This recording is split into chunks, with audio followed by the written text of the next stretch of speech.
Welcome to the Powerlifting Podcast. I'm EricCafferty, owner of the Mecca Gym. I am a strength and conditioning coach and a contest prep specialist. The focus of this podcast is to dive into the mindset and the drive of people who have done incredible things with their lives.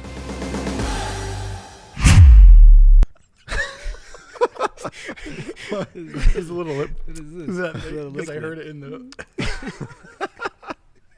the ASMR stuff. Is this a going on. lighter? We need a lighter to flick right here. I was trying to think of a bad joke to tell, but Oh, okay. I'm fresh out. Fresh out. Oh, man. Welcome to the Powerlifting Podcast, everybody. We're officially back, and today we're back with a guest. Yes, finally. I mean, it was our last option, but True. They had no one else. we had nobody else. Jokes aside. That was your joke. That was my joke, yeah. Today we have Mr. Chris, Trainer Chris, on the cast. Chris is one of our newer additions to the coaching staff, and yeah, we're happy to have him. Welcome. Yeah, thank you. Yeah.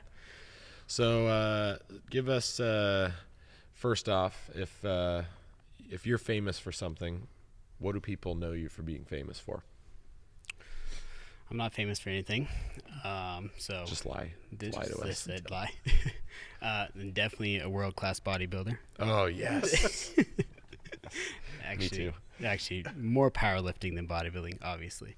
But Obviously. So, Chris, tell us a little bit about yourself. Where are you from? Where did you grow up? And where'd you go to school and all that jazz? all right, so I'm from Pocatello, Idaho, and Pokey. You are? born and raised. I Yeah, didn't know that. 18 years. It I lived there, man. explains a lot. Explains a lot. That's a lot. Explains a lot. So actually, I didn't visit Boise very often. I visited Salt Lake way more than Boise. Oh, so wow. Well, that's Boise's, closer. yeah, it's pretty new for me. But so I wanted to go after I graduated high school. I wanted to get far enough away from home, but still pay in-state tuition. There we go. University of Idaho. My sister went the there. logical explanation. Yes. Yes. That's the real reason, right? Yeah. Right. So my sister went to the University of Idaho, and she loved it, and I visited her a few times, and then I loved it too. And so I was like, well, jump on there. Let's go. So did you jump in the Greek system up there? Or I no? did not. I wasn't. Good man. I didn't ever go. Alex. What system? The Greek system. Oh, the Greek system. Geek. Alex. I thought you said Greek at first. I did the say Greek Greek. system. Oh, I did say it is Greek. Greek That's what you call it. Yeah. the Greek system. Okay, Yeah, so yeah. I don't even. That's why Oh, I'm jeez. uneducated. Oh, jeez. I'm just gonna let you guys run this interview. I'll Yeah, be over right. here. As much as Alex tried to get me in the Greek system, it never worked. I didn't want to do it. So Rebel. yeah, Rebel. rebel. Yep. So what sports did you play growing up? So I played everything pretty much: football, baseball, basketball, soccer. Growing up was the first sport I played, but I fell in love with football, like most of us do. And It is a then fun one. Wait, Yeah. where did you go to high school then? Century, Oh, Century okay. High School. Yeah, You went that's out, and it's just the school, and that's it. Yeah, that's it. Right Yeah, off the yeah, freeway right. there. Now I think there's like a tractor supply right next to it or something There like is, that. it's nice. That's Yeah. about it. There we go. Yeah. There we go. Yeah. So what kind of led you into strength and conditioning? So definitely, starting with football, obviously, you get introduced to weights. And once I started that, I was like 13, 14 years old. And from there on, I loved it so much and just continued. And I really kind of fell into strength and conditioning, right? Right. So when I graduated from an undergrad at U of I was like, I don't know what I'm doing. I have no idea. What was you, your undergrad? Yeah. What'd you get? My undergrad is in exercise science and health. Okay. Yep. And then, so my last semester of undergrad, I needed an internship, Right. like everyone does. Yep. And I was like, man, I don't know what I'm going to do. I don't know, like, should I just do some personal training? Should I do, and then an opportunity opened up with the strength conditioning staff at the University of Idaho working in athletics. And I hopped on it. And I was pretty much, the first, 3 months, you're just cleaning stuff, Yeah. behaving, showing up early, Yeah, there we getting go. that routine in. But then as the semester progresses, a GA position opened up. Oh, cool. And they were like, hey, you're doing awesome. You know, you're working super hard. We want you to step in this position. Right. And, you know, along with that comes a master's degree, right? So my master's degree was paid for, which was in movement sciences and health. Was my master's degree. And so I jumped into that, and we went from there. And then it was like 2.5, 3-ish years of being a GA, working with all sorts of teams: football, basketball, the tennis, men and women's, swim, golf. You know, pretty What was much your everyone. favorite sport to work with? Obviously football, biasly, but the team that like I kind of fell in love with was the swim team. They were just awesome, you know. They were just a great group of girls, and there's 30 of them and just me, so at the time, and so it was like madhouse all the time. And you know, these swimmers, they're college athletes, but in the weight room they're not that advanced, and so it was a big learning curve for me and them, but they're so much fun. No, I found that in college athletics, I didn't have a GA position or anything like that, but just working with the different groups, I did find that the female athletes were really fun to work with in they're college. so much awesome. Oh, that's cool. They're just more open to proper guidance and things like that, whereas male athletes tend to be like, you know, oh, I can squat more than you, so I know what I'm doing. Yeah, sure. You know, or my dad told me to do it this way, and so I'm gonna do it this way. Yeah, exactly. Yeah, we get all that. Exactly. So yeah, I totally get that. So when did you kind of fall into powerlifting, or what led you to powerlifting? So it was probably about 2015-ish, and I followed this guy, Russell Orr, his name. He's like the best 83-kilogram lifter in the world, pretty much. Oh, he won worlds, right? Yeah, he's won worlds 3 times now. Yeah, so you can call him the best The best 83 in the kilo world. lifter. Yeah. So I started following him on YouTube and like fell in love with this, like how he was training and things like that. And I was like, man, this sounds awesome. And then dived into the sport a little bit more, and like West Side and things like that kind of just like opened my eye a little bit. And then Alex, who works here now, he was like the same way, and I just kept pushing him to do meets and stuff. And then he was here, and he did that meet. What was it, like in July or something like that? Oh, okay. It was one of the Was summer it ones. after Summer you one. started working here? Yeah, it was right after. It was like the meet right before we had to do masks. So Yeah. Okay. No, I think or was it it was two that before one. that? I think it was that one, or is the summer of? It was outside. It was all I know. outside. Yeah. Oh yeah, that was post-COVID, so it was 2020. Yeah. Yeah, 20. Or that was Was right. post-COVID? That was during. Yeah, it was COVID. Pre-COVID. summer like 2020. summer 2020. Summer 2020. Yeah. Okay. Yeah. So I pushed Alex to do that, and then it was like, well, it's my turn. Got to do it. So I signed up for the holiday hoist meet in December of that year, and because you guys were like one of the only people that had a meet. So There it a lot was of like, people coming from around. To that. Yeah. So we And were- and then I competed. I actually dropped 10 pounds for that meet. Oh, The nice. week of. Nice. So that was really fun to fit Weight into cut, a that's 74 kilo class at the time. But I had so much fun, and the community is just so great that it was just like, all right, I'm hooked. And from there I was like, it just blew up. Wait, but it's your fault that Alex got into powerlifting. It's my too? fault. Yep. Wow, look Yep, at that. It's my fault. Alex was a gym bro when I met him. Yeah. He just did curls and lat pull downs. See, I didn't even know that side of him, so I can't even believe it. Yeah. So when you started lifting, were you more so the same way, kind of doing more, So bodybuilding style? When I first started lifting, my sophomore year of high school, I was severely overweight. Oh, really? So my height now, which, can be different on the camera, but I'm very short. Camera adds a few inches. Yeah. The seat scooted up to the tile sport. Right. But so I grew to this height when I was in 8th grade, and then I was 225 pounds of fat at 15 years old. There we go. Went to the doctors, and he was like, yeah, you're fat. You need to lose weight. Yeah. Like you need let to you know. do something, or else this could cause some serious problems. Yeah. And then, so my really good buddy Tyler Hill, he was a senior at the time, and I was a sophomore, and he was like, oh, come to the gym with me. Started going, 3 to 5 times a week, and just fell in love with it. And yeah, it was a little bit more like bodybuilding style. Yeah. Like we thought we knew what we were doing. Obviously, Dude, you watch Ronnie Coleman on YouTube. That you know was what you're doing. That was it. Yeah, buddy. Like, wait. Yeah, that was pretty much it. It was the leg press. It's a little grimy gym in Pocatello, and it's fitness is what it's called. And it, it just has that old school feel. And it's like, so right up Ronnie's alley. Yeah, right. 100-pound metal plates, There we just go. slamming on the leg press and stuff like that. There we go. Yes. Savage. Wait, so what position did you play in high school then? I played linebacker. Yeah, middle linebacker. Played a little fullback, running back too, but mostly linebacker. That was my go-to. I was just curious. That's awesome. Yeah. Knowing that the size was different at that time. All state. Just kidding. First team I think I All-State. was like first or third team or something. Yeah. Like that. No, I mean, I think it's pretty impressive on the powerlifting side of things that, just in watching your lifting and stuff like that. And after I met you at the holiday hoist, I, started obviously paying attention to what you're doing and stuff like that. And I think right out of the gate when you started, getting more into powerlifting, your technique and your attention to detail with all the cues and things like that was like really, really good.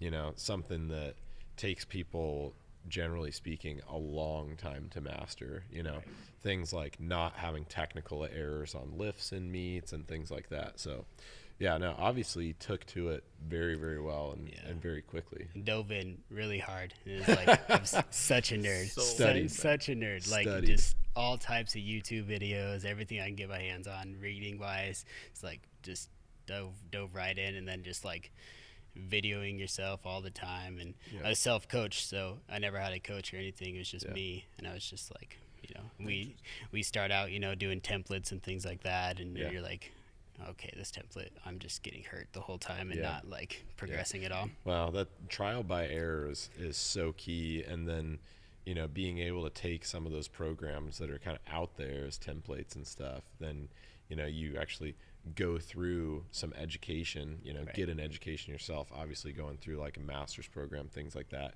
You kind of learn like, oh, this is why this works, or oh, this is why this doesn't work, and oh, let's change this to where this actually works the way I want it to, right? Yeah, definitely. So it's really, really cool thing to kind of pair together. So what would you say your crowning achievements are to this point? Crowning achievement, definitely, I just hit that 500-pound squat. That was 505 was what I hit the other day. That was awesome.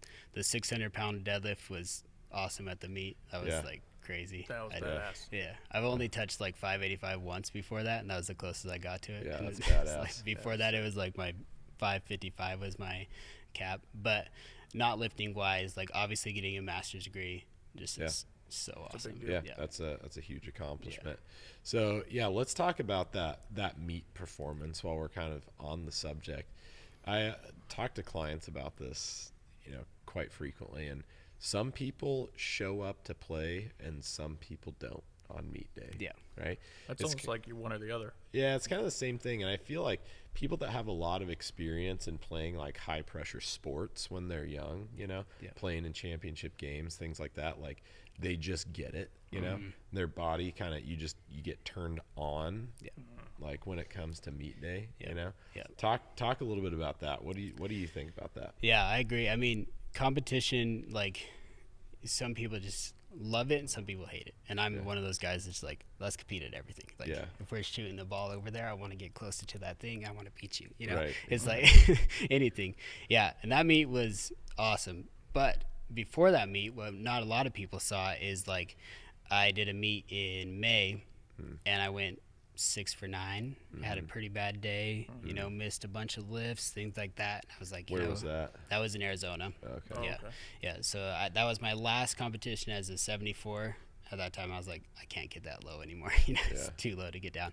But after I did that one, I was like, all right, that's it. I'm dialing in. I'm getting everything perfect. Like, we're gonna go from there. Yeah. And so then coming into this past meet, it was like, all right, here's where your numbers are at. Here's what you're going to hit. Like, if things feel bad, this is what you're going to do, if something like that.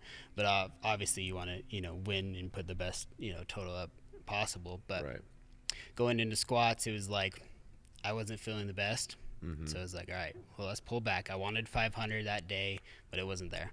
So pull back to like, I think I hit 491 or something like that. And then leading into bench press, I was feeling pretty good. Awesome atmosphere. Like having Alex and Marlon there too was just a game changer. And then just the meet itself ran so well and so smooth that like it was just amazing. And going into bench, it was like, all right, bench is feeling pretty good today. Let's try and eke out a little bit of a PR. I think I hit like 331 or something like that. And then by the time deadlifts came around, I was like, oh man, I'm pretty tired. Another scoop of pre. Let's go. Let's go.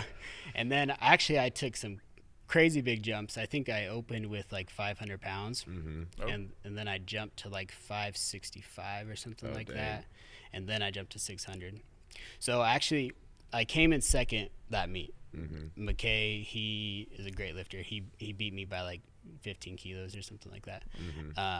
But in order for me, I could have got first if I would have went for a 622 pound deadlift, but I was like, I'm going to jump from 565 to 622 pounds, and I've never touched anything above 585. I was like, let's play it safe. Let's hit that 600 mark, and we'll go from there. Massive PR anyway. Right. Massive PR regardless, and it was a perfect day. Nothing else could have went right? 27 for 27 white lights, 9 for 9. Like, nothing would have been better. You know what I mean? Right. So how much has being here had an impact on your lifting compared to when you were dramatically up training at U of I? So up training at U of I was alone most of the time. I would be, in between, sessions, and in between, like I'd go in on weekends, like Saturdays were my main days, and it was like just me. There would be no one else in the building. I'm like lifting for 3 hours by myself. Oh, like literally by yourself? Literally by myself. Like the only person in the building, you know what I mean? And so coming here, it's like, wow, you guys are amazing. Like Marlon and Alex, I live with them most of the time, and they're just like the best hype crew. And even like the other day, it's like Hunter comes running out the office, front desk is running out there just cheering you on. It's like just makes such a big difference. So how much have your lifts changed in the past, say 3 months since you've been here? I definitely say my squat has increased dramatically, and it's been like 15, 20 pounds almost already. And bench is right there too, and deadlifts just keeps on trucking up, and it's like just awesome. And I haven't changed very much. Body weight's about the same, programming's about the same, but it's just the guys. So do you get more excited to lift now than you did before? It was a big adjustment, like going from like lifting on your own time to like having to wait for people, obviously, and being in a commercial gym. Like, before it was just me. It's like whenever I wanted to lift, I'd just go. But now it's like, you get excited. The guys, you wait for the guys because they're going to be there to hype you up. And Marlon always says, one way or another, the squat's going up. Either I pick you up or, or you're going to get it up yourself. So that having that, that confidence just when you're attacking the barbell, it's like night and day difference. Nice. Well, I agree. Obviously. Obviously. So what are the top 3 things you're most passionate about and obsessed with today, and how does that compare with your past endeavors? Well, definitely powerlifting is one.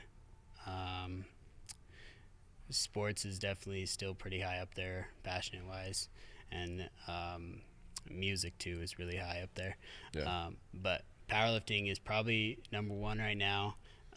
It's just like you just fall in love with it, and it's just like it's so objective, and so like you can see each progress you're making. Like bodybuilding or something like that is like very subjective when it comes to the actual competition. Whereas like powerlifting is like you either hit the weights or don't. Like it's just There's so numbers. amazing. There's numbers.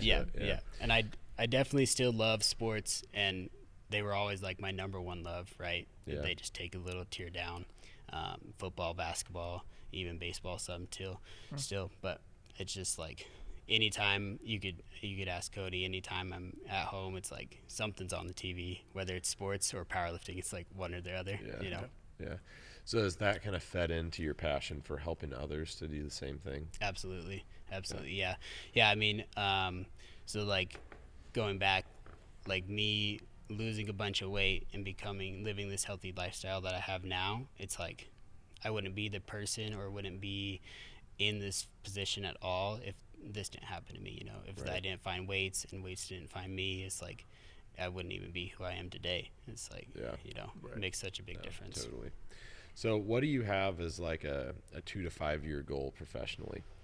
2 to 5 year goal, I would definitely say become like the best powerlifting coach I can be, and then eventually become a husband, have a family would definitely be my like top 3 goals. Good. Yeah. Some good priorities. Some phenomenal goals. Phenomenal goals there.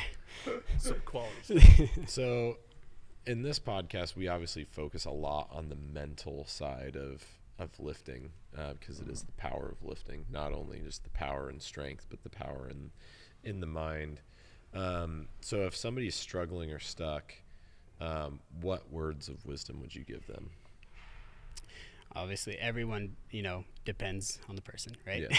Depends. Some people react better to other sayings and things, but definitely like just having, even if it's just words of affirmation some people need, it's like, it always depends. But lately, you know, I've been really going back to like, sometimes you just have to put the work in. Sometimes you just have to do it. Like, it's not going to feel good. You know, every day is not going to feel good. Every day is not going to be a PR day. You just have to do it. I think that's like deadlifts in general. That's just deadlift. Deadlifts in general, yeah. It doesn't feel good. It's just an analogy towards life. Yes. Sometimes it doesn't feel good. Sometimes it doesn't feel good. But it's got to go up. It's got to go up no matter what. Yeah. So what have you utilized at times when you were trying to get through a sticking point, and say whether it be in lifting or in life itself? So what's kind of weird is I'm very data driven, especially when it comes to lifting. So I don't have a lot of emotion towards that side. Like, so I'm like, I'm doing XYZ, so I should get, you know, A as an answer. And if I'm not doing that, then I'll change a couple things and go from that. So I'm really not like, if I, you know, the other day, you know, I wanted that 585 for 2 on deadlifts. I didn't hit it, you know. It's like, I'm just not going to ruin my day. I'm just moving on from there, right? But in life in general, you know, when I was younger, I really liked, you know, going for hikes and, you know, climbing mountains and stuff like that. Yeah. And so it's like, I always treat life kind of like a mountain. It's like, yeah, it's going to suck sometimes to get to the top, but once you're at the top, it's like, oh, this is an amazing view, right? Yeah. That's kind of how I treat life in itself. Like, sometimes you just have to suck it up and climb this mountain, and then once you get to the top, it's worth it, you know? Lots of mountains to climb. What's your headspace like before you go out onto the platform? I think most people get extremely emotional in that aspect. Like, they're just like, I know there's one guy that has competed in our meets before. He's like got his headphones on, and then he has his buddy tell him when he's supposed to go out. And then he takes them off and he goes. Yeah, right. Like stuff like that. So what does your headspace look like?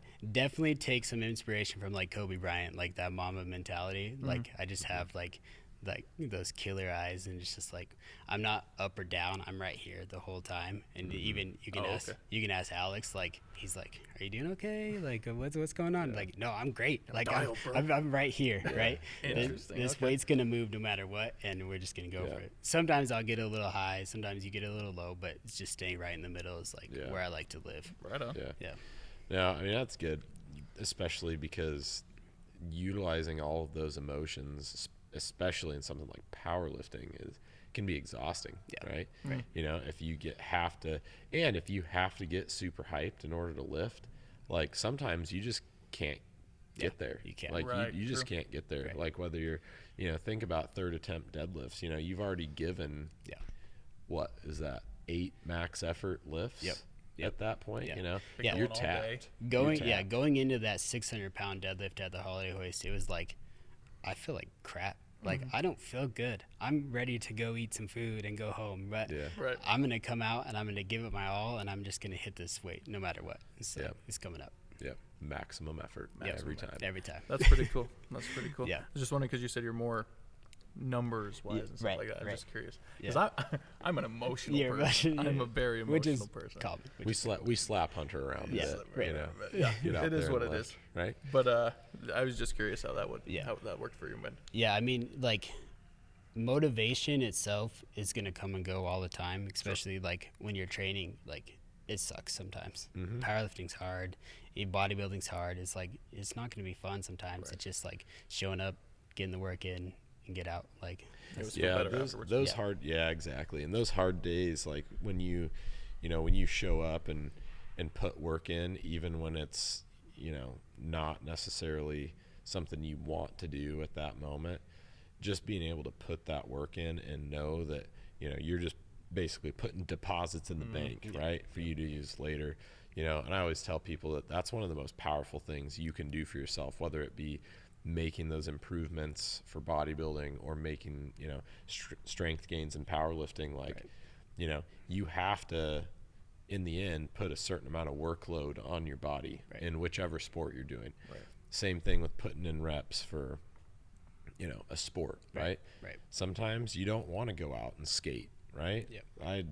I didn't want to go to practice a lot of times playing hockey. Right. I believe Practice is worse than the game. No, Yeah, for sure. Every You time. play for the game. Yeah, Oh, right. Yeah. Practice I mean, sucks. there was times where I'm like, I just straight up don't want to go. But if you don't want to go, you're not going to improve. Or if you don't go, you're not going to improve. Yeah, So, do you want to be there and show up on game day? It's like being in shape for sports, right? It's like nobody loves conditioning work, right? But you have to do it if you want to be a strong player, right? Same thing with powerlifting. If you want to be strong, you got to touch heavy weights and you got to put a lot of stress on your body when it comes time to practice. It's like you lift those sub max loads so that eventually you can lift a high max load, right? On the platform. So cool. The human body works out it's built for that. It's insane. Almost. Yeah. It's the mental side that gets hard, but your body just adapts and gets stronger. Adapts and even though you're overcomes, mentally, always. you're like, I'm getting weaker. I'm getting weaker. Yeah. So what are some of the things that you've changed with your training methodology and things like that over the years? So starting out, it's like you start out like with any cookie cutter program or whatever, and then you kind of like, oh, you can do this like a linear progression, things like that. And, still use linear progression all the time today, but definitely now, some new school like powerlifter coaching is like Joey Flex, Steve Denovi, Swole Fester. Those three are like the three main dudes right now. RPE based, top set with back down based training type is really like what a lot of people are doing right now. And that's definitely how I changed. And then, like I said, the data driven point too. Like I'd have spreadsheets and spreadsheets of data just of like tracking volume over time, tracking, one rep maxes over time and stuff like that. So that definitely is like kind of where I'm mostly at. But I also like right now, Marlon's kind of doing my squats right now. So we're on this linear progression and I'm just like riding it out. Like, all right. Sounds like it's working. Sounds like it's working. So, there's many ways to skin a cat, and, I don't want to like put myself in a box and be like, oh, I have to do exactly this every single time. Right. Where I'm going to do a lot of different things. And if this stubborn lift isn't getting stronger, we're going to do a different thing, right? Right. Go from there. What do you feel like you enjoy the most when it comes to training? Do you like doing top sets and back down sets? Absolutely. That's my favorite. Yeah. Right now, the linear program, I am beat up all the time. I'm sore, I'm beat up, but with the top set and back downs, it's like, all right, we're getting this little bit of intensity with our top set, and we're getting some back downs. This is where all of our volume works can come from. This is what's actually progressing our lift is these back down work rather than the actual top set. But our top set is just showing where our strength's at for the day, and then from there, But I definitely think that way, I think it keeps you a little bit healthier, and it also is just like a little bit. Go ahead. Yeah, I was going to say the biggest thing with doing that top set is not only a strength evaluation, but it also is effective for powerlifters, especially because it keeps you in that mindset of lifting heavy. Right. Absolutely. That's a huge component to lifting when it gets to so a lot of clients that I work with, that have done really well with getting a lot of volume accumulation and have been getting, a fair amount of intensity, but say we haven't had them touch heavy weights, meet day can be a struggle. Yeah. Whereas doing top sets, you're always hitting something that's close to, a maximum effort. Right. So, if you have a 600-pound lift, you're hitting, within, say, 10% of that lift, at least periodically, right? Yeah. So it kind of keeps that, your body's, like, mentally, it keeps your mindset in that, like, when you get under a weight that's that heavy, it doesn't feel like you can't do it, right? And strength is a skill, right? Right. That top end strength is a skill, and we need to practice that skill over and over again to be good at it.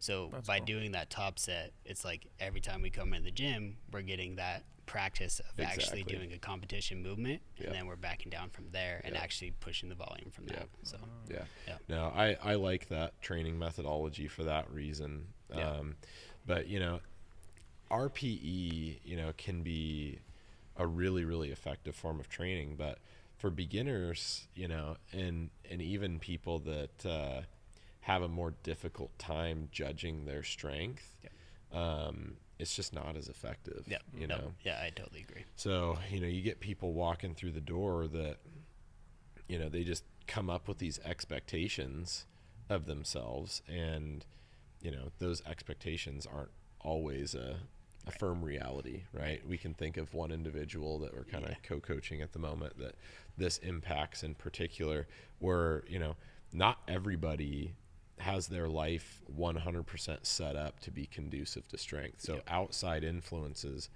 have a big impact. Oftentimes sleep, not only what you're eating, but how you're digesting, stress levels, work schedule, total, activity level.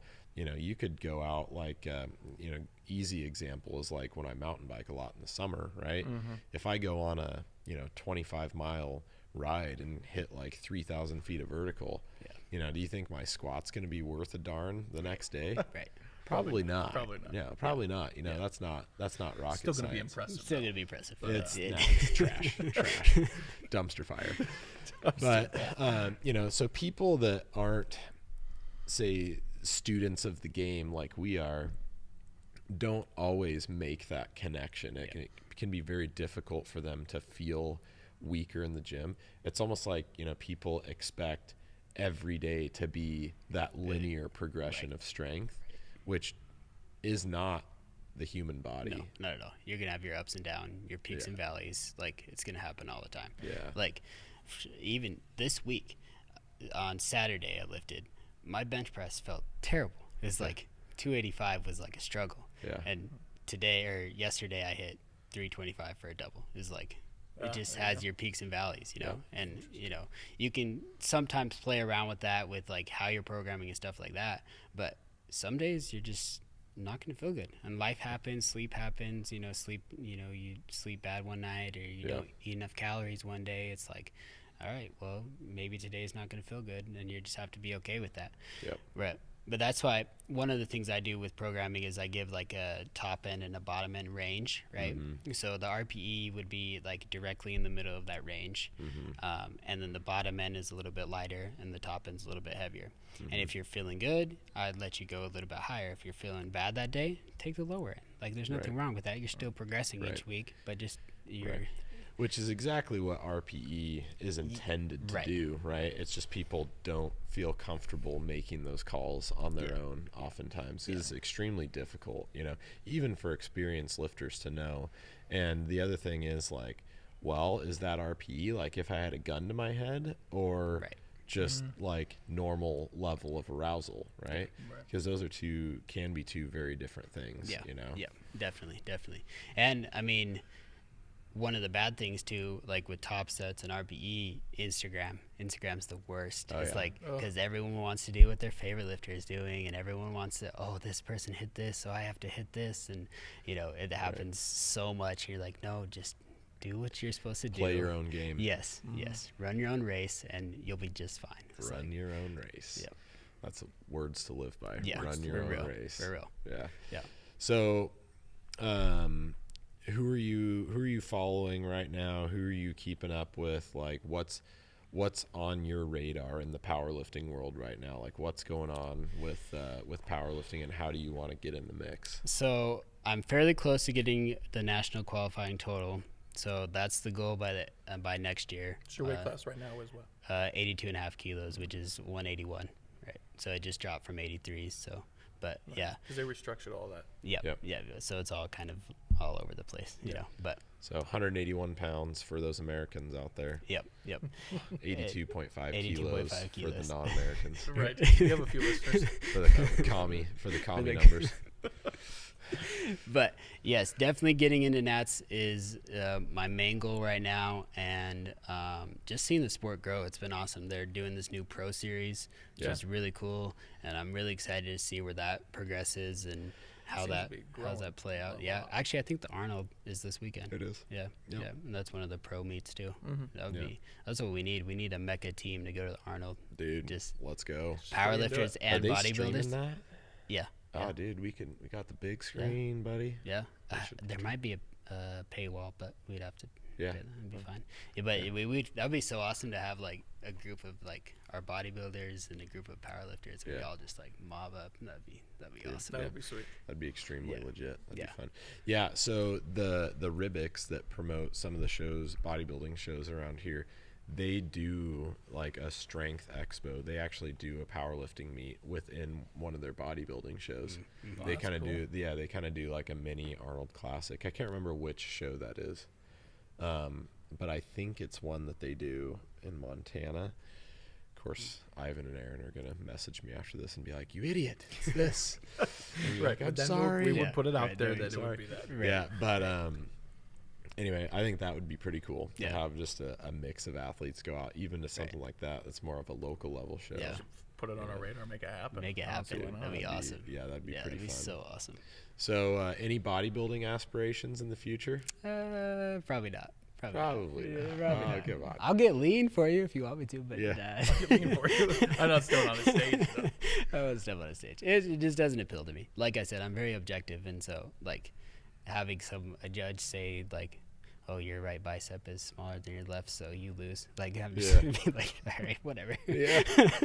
It is. Yeah, the subjectivity of the sport can kind of get in the way sometimes, but I'd say overall it's pretty good. It's pretty fair for the most part. Yeah, I agree too. But, We always talk crap, and it's like powerlifters and bodybuilders, like, but there's a good mix that are doing both. Like, again, not to mention him over and over again, but Russell Orhe, he's gonna do nationals, and then right after he's going into meet prep, and he's gonna do a bodybuilding show. What? Right after, yeah. Wow. And he's gonna look insane. I mean, he already looks insane. He's like He's got a figure on him, man. Yeah, he's like 5'4", like 200 pounds, walks around. Are you kidding me? He's No. 5'4"? Yeah, Oh my yeah, gosh. he's short, No wonder he's he's so freaking thick. Yeah. Yeah. Okay, that makes more Jeepers. sense. Yeah. So he's quite a bit shorter than me, and then it's like he already walks around pretty lean. Yeah. Now he has to cut. He's at like 200-ish pounds. Now he's cut down to like 181, and then he's just gonna do a show right after that. Just keep it going. Oh, seriously? Yeah. Dude. Yeah. Gracious. Yikes. He's living his life to Yeah. the fullest. He did a show in the past, and he did really well. But he's like, all right, I'm doing another one. It's like, Dude, that's crazy. That's bonkers. Yeah. That's bonkers. So he'll probably win Nats and be the best 81 or 82.5 kilo lifter, and then he's gonna go win a bodybuilding show. So wasn't he gonna compete in different Fed for a while there? Yeah. So Powerlifting America just started, and they're now the IPF affiliate, right? Yeah. But he's like, look, there's no competition. If he goes that route, he's just like, if he hits all of his lifts, he wins. There's no competition internationally for him right now. Yeah. So his biggest competitions are in the USAPL, and so he's like, well, I'm going here. Yeah, and that's the interesting thing too, which it sucks about how that all went down, and without getting into too much detail, I being the state chair, I get all the emails and all that stuff for kind of the whys and the what's going on, kind of as a precursor to what everybody else hears. But in general, I just get the same information just a little sooner. Yeah. But it was honestly a stupid situation with why USA Powerlifting is not the IPF affiliate anymore. Right. It's, I mean, egos get in the way. Yeah. It's like, I mean, really what it came down to was like they want to relax the drug testing policy. yeah, it's Is what like it was. they wanted everyone to go through WADA, even though we went through USADA, I think that's what it is, which is like WADA in the US. But but then if we did the WADA testing, we would only be testing like 10% of the lifters or something like that. Well, we test 10% of the lifters now. It was going to be like even less than that. and less frequently.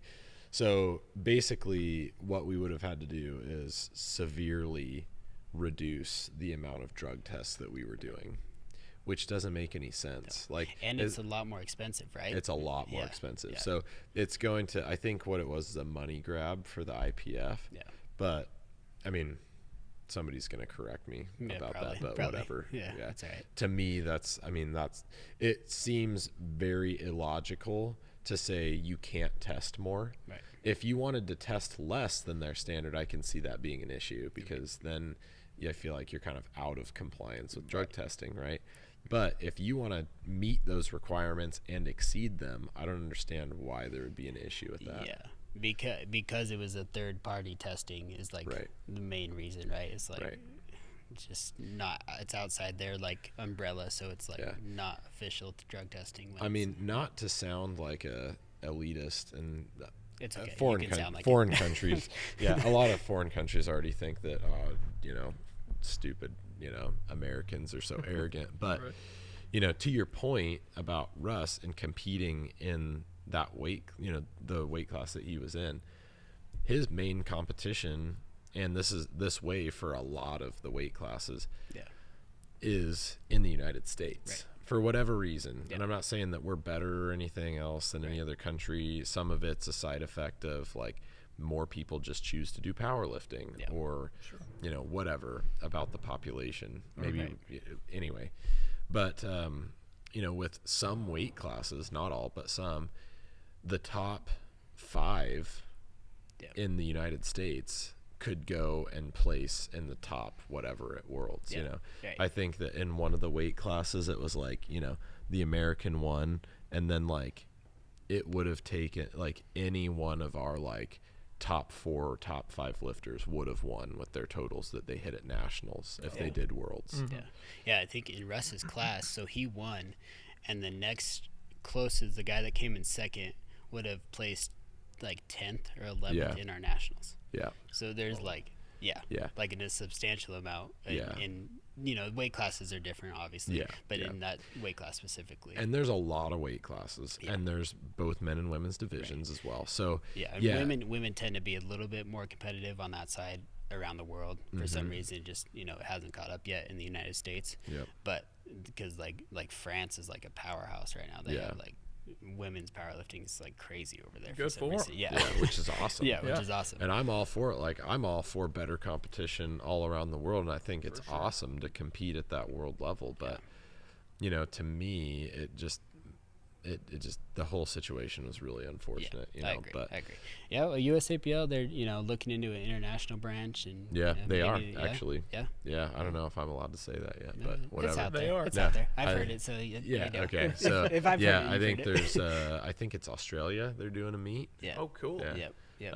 So anyway, they're branching out, which is really cool to see, because you want to see that world level competition. But I think the owners of USA Powerlifting have done a really good job of things. And I mean, a lot of people are really happy with USA Powerlifting right now, because they got rid of a lot of things that people didn't like about the IPF, like gear restrictions. If you weren't an IPF affiliate brand or whatever, if you didn't pay the fee, which was like $300,000 or $400,000 to get your brand into the to get your brand certified by the IPF, you couldn't wear it for USA Powerlifting. You couldn't wear it at nationals, and even our local level meets, we want to simulate nationals as close as possible, so we weren't allowing people to use non-IPF approved gear at our local meets, even though it met all the specs. Just wasn't the brand. I think like Pioneer belts, they're like one of the best belts, and we couldn't use them because it's just like they're not approved. Couldn't use them.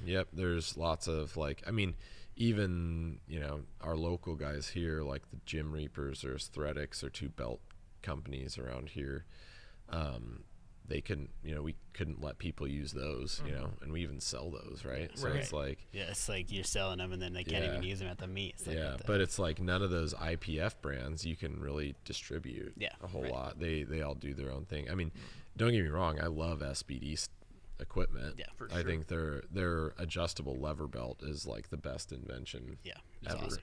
I don't have one, but I need to get one. Yeah, they're sweet. Sponsor me, SBD. Yeah, right.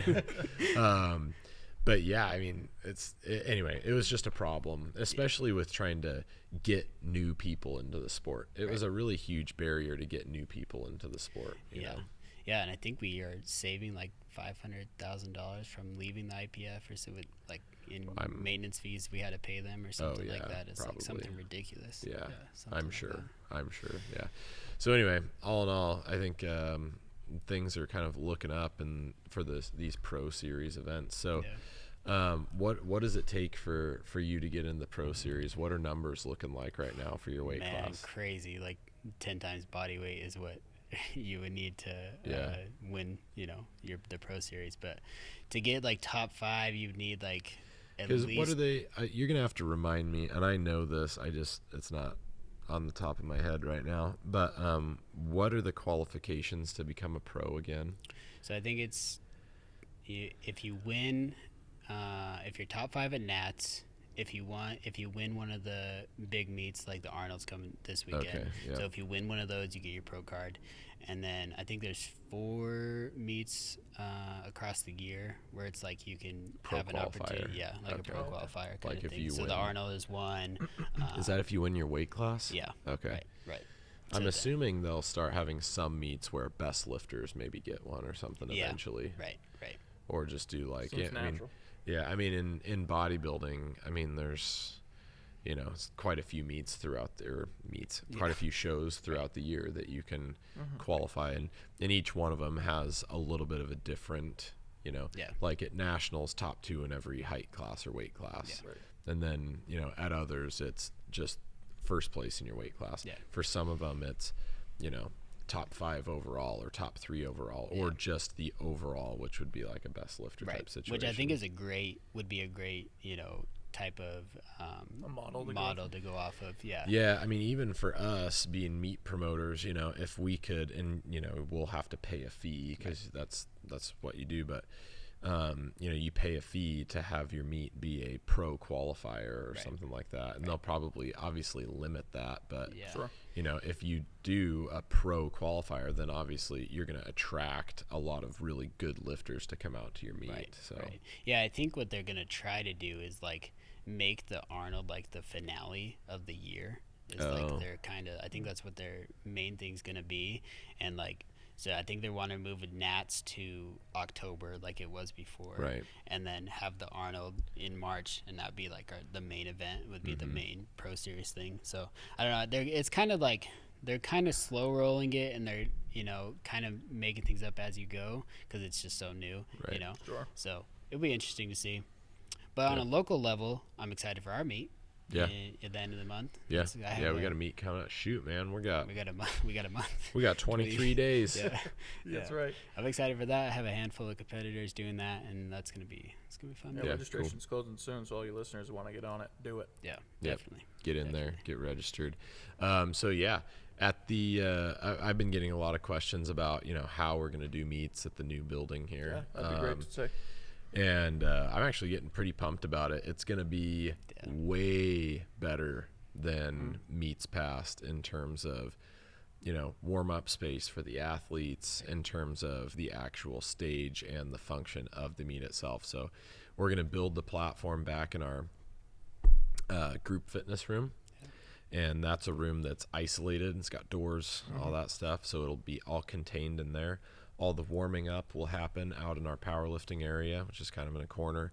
As your flight is getting up, we'll have expediters take your flight into the group fitness room where the platform will be set up, and the audience will be there, and we'll have the scores table. It's gonna get loud. That'll be sick. And we'll be in that nice contained room, music blast, and I think it's gonna just That's gonna be take awesome. take it next level Yeah. for Got some sure. phenomenal Definitely. fans in there too. So, Yeah, yeah. right. You'll You're keep right. cool. You'll keep Yeah, cool. exactly. Maybe. We'll Spectators. see. Well, hopefully the athletes are warm. Right, Well, I guess we'll right. see. So yeah, we'll have a platform and chairs and all that stuff set up in there. Sick. The gym will remain open and functioning.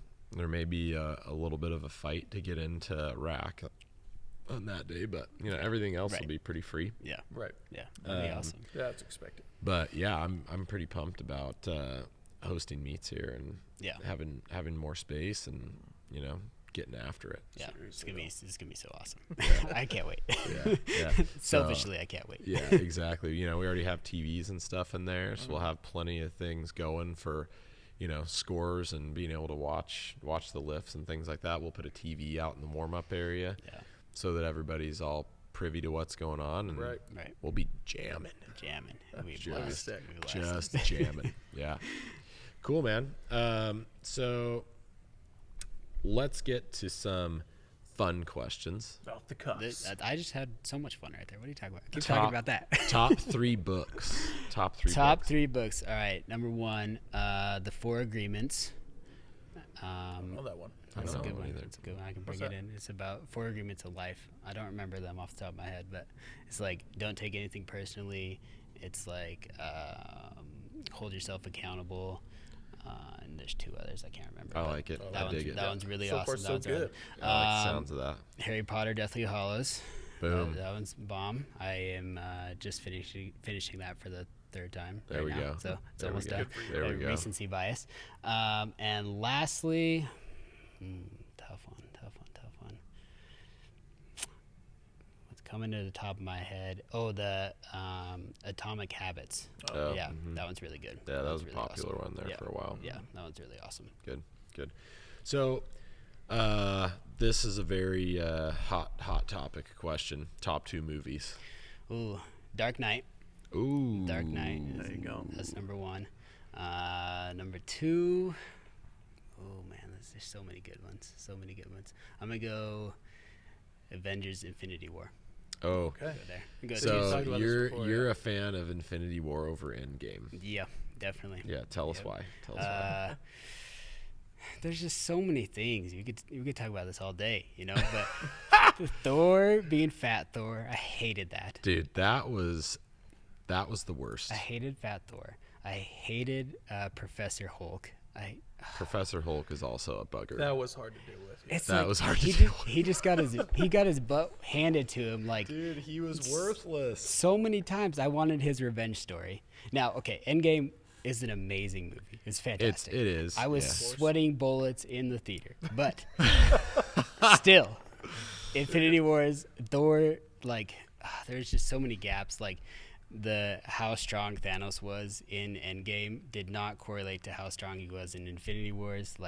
And it was an older Thanos. This is getting really nerdy, but Right. No. like- Just let's have it. like, Let's have it. Thor talk was, it out, Thor Chris. was about to kill him in friggin' Infinity Wars, and then in Endgame, it's taking all of them just to even get him down, and it's Right. the older one without the Infinity Gauntlet. So it's just a lot of holes. Dude, but there's- amazing movie. But There's some Infinity holes. War, There's some holes. I share your frustrations. I think Fat Thor was the biggest disappointment Biggest of letdown. Marvel. Period. Yeah, That I was agree. just a pile I agree. of trash. And and even like the rat pressing the button to get Scott back and get Ant-Man back, and Oh, it's right. Man, come on. Right. Yeah. Can't think of Yeah. a better. Yeah. The rat walks over the button. Come on. Yeah, it really did bug me how strong Thanos was in that Endgame movie. Cameo. When Cameo. Thor, or when Captain America summoned Thor's hammer, that was probably one of the best moments in movie history. was right? epic. Yeah, That epic. was epic. And then Avengers Assemble, obviously, when they all came out. It's So Captain America carrying the team. yeah, Yeah. Oh, of course. Of course. Right on, dude. All right. So top gym music. Oh, I'm definitely a hip hop head, so I all sorts of here we rap, all go. that. So what's your top 2 artists then? Top 2 artists, biasly Drake. It's hard to beat Drake, and then I definitely Biggie, Biggie. and Drake. Yeah, Biggie there we Smalls go. and Drake. Yep. Okay. So what's on the current playlist? all sorts of weird stuff that listeners probably wouldn't know. Current playlist, latest we one. need some fuel for our playlist, bro. That's why we ask this. Let's see. Surround Sound by JID and 21 Savage. That one's really good. Okay. Um, I'm going to be asking you this when we're off air. Yeah, seriously. We gotta write it down. but I listen to weird stuff, so kind of weird stuff. But Well, what's weird? Yeah. Diet Give us the weird Coke, Diet Coke by Pusha T. That one's really good. stuff. Diet Coke. It's not about soda. I imagine it's not. What's another one? Water Boys by Earth Gang and J. Cole and JID. The top three right I now. like J. Cole. Yeah, I've been listening to those a lot lately. So Are you that person who like if you find a song and you just can't stop listening to it until you get tired of it? Or You kinda wear it out. wear it out? not necessarily. I have music on like 24/7. Oh, really? It's always on. Like, and got to shower, turn the music on. driving to work. Oh, got to pick the song. So it's always on. But sometimes if it's really really good, I'm like, all right, let me memorize all the lyrics and then And then jam to it. jam to it, and then go from there. Okay. All right. So, who would play his character in a biography, Hunter? I'm going to ask you this question. Have you gotten this before? Like, people come up to you and like, you look like this person? One time, Who was it? I don't remember who You it don't was. remember? No. I don't know. Chris Pine comes to mind for me. Okay, that's because his name's Chris. It's a Yeah, little, maybe just Chris. thing. prejudice against I was gonna Chris's, I say see. he kind of, I think, minus the beard, we could have little Chris Evans on our hands. Oh, okay. Yeah. I could shave it off if you wanted to. Yeah. Do it. Well, you're gonna have to. Dye 'cause the we're gonna hair. need to If figure I'm this if out. I'm Captain America for Halloween, Dye the hair, yeah. shaving it. Oh, that'd There be we go. perfect. Dude. I feel like there's someone who's like, I look at you and I see it, and I want to say it's Chris Pine because that's just who I said, but I don't know if that's it. God, I wish I could remember who that guy said the other day.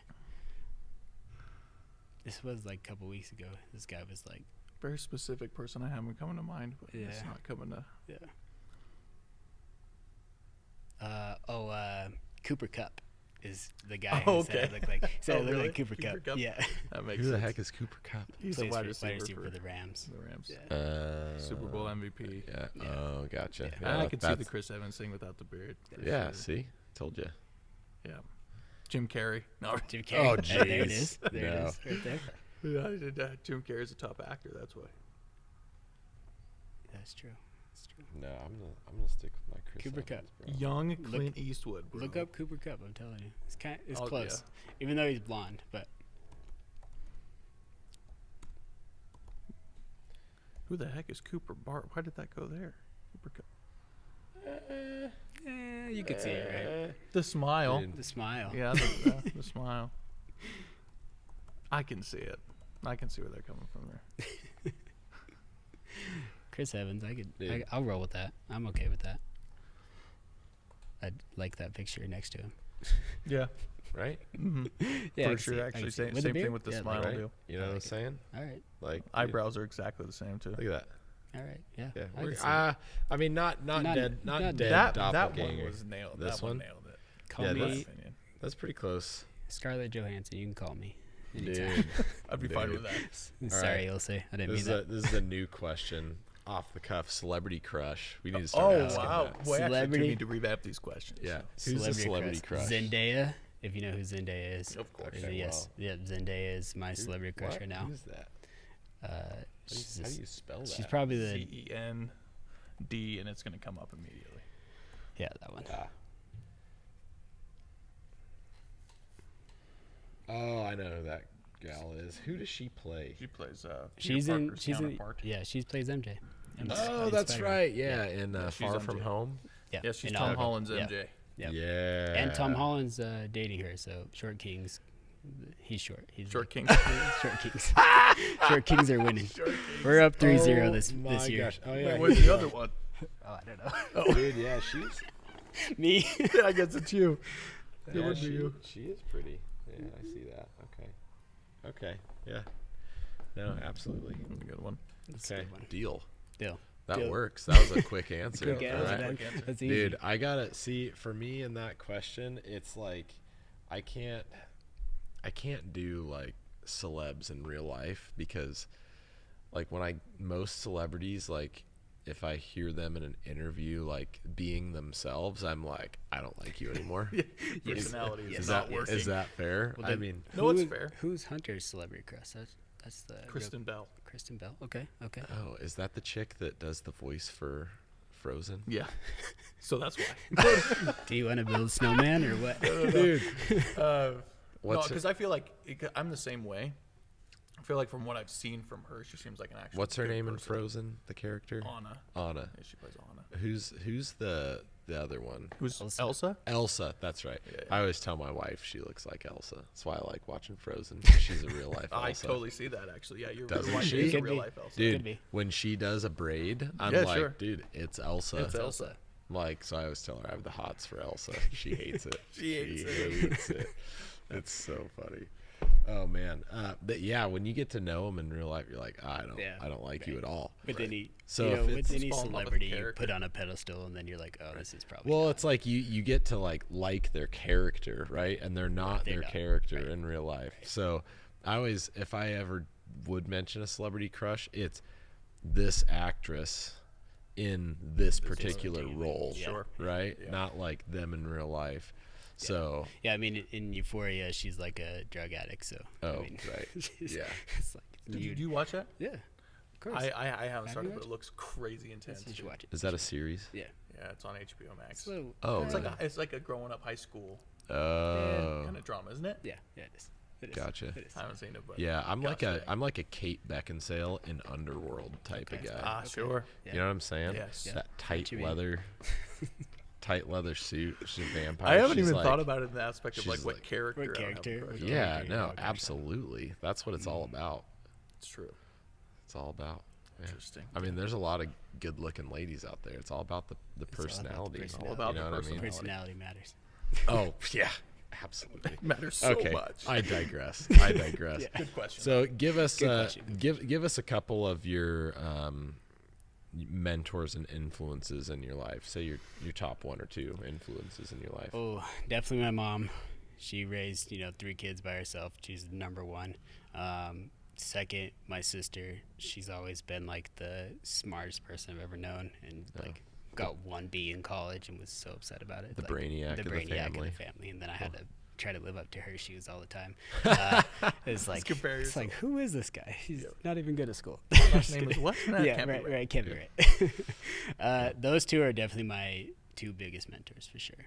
As far as like powerlifting goes, I don't know. I don't really have a mentor. Be your own. Be my own, right? You'll be can be mine. your own. Yeah, I'll be Chris, yours. you could be Thanks. mine. I appreciate that. Yeah, Oh absolutely. man, that's awesome. Well, we appreciate you being on. Do you have any final closing statements, sir? No, I appreciate you guys having me on. It's been really awesome. Follow me at wordisvaughn on Instagram. And Yeah, We'll the tag you everything down IGs. below. Yeah, of course. I learned today that he's not on the TikTok, Not on the TikTok. So Sorry. don't try to slide into those. Nope, DMs. nope. just the gram. Just the gram. Just the gram. Yeah, come meet Chris. Say hi at the Mecca. Full-time trainer here with us, doing an excellent job. Yeah, couldn't be happier to have you on the team, man. Yeah, appreciate It's been awesome so far. Bright future for sure as a coach and as a powerlifter. Yeah. So, yeah, we're just pumped to have you here. Thanks for joining us, and yeah, we'll catch you, sweet ladies and gentlemen, next week. Some more fun. More fun. Peace out. Thank you for joining us on the Powerlifting Podcast. Be sure to like, comment, subscribe, and share. For more content like this, follow Eric Cafferty and the Mecca Gym on all social media platforms.